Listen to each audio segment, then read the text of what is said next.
SNX Marathi, Siddheshwar news express, सत्यासाठी SNX सोबत. वडिलोपार्जित मालमत्तेच्या नोंदीत झालेल्या कथित बनावट ठरावाविरोधात दिंडेगाव तालुका तुळजापूर येथील 81 वर्षीय सावित्रीबाई शिवराम घोडके यांनी पंचायत समिती कार्यालयासमोर कडक उन्हात आमरण उपोषण सुरू केल्याने तालुक्यात खळबळ उडाली आहे.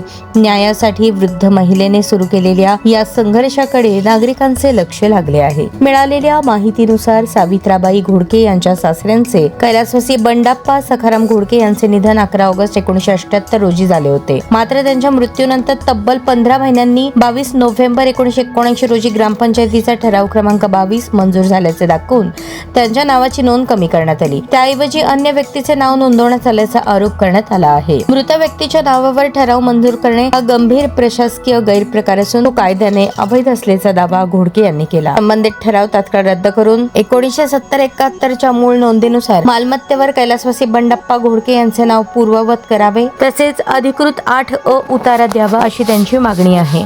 दरम्यान गटविकास अधिकाऱ्यांनी 10 मार्च 2026 रोजी आदेश देऊनही ग्रामसेवकांकडून कोणतीही ठोस कार्यवाही झालेली नाही. उलट माहिती अधिकाराची दिशाभूल करणारी माहिती देऊन वेळकाढूपणा केला जात असल्याचा आरोपही करण्यात आलाय. प्रशासनाने 18 एप्रिल पर्यंत कोणताही लेखी निर्णय न घेतल्याने सावित्रीबाई घोडके यांनी 20 एप्रिल रोजी सकाळी 10 पासून पंचायत समिती तुळजापूर कार्यालयासमोर आमरण उपोषण सुरू केले.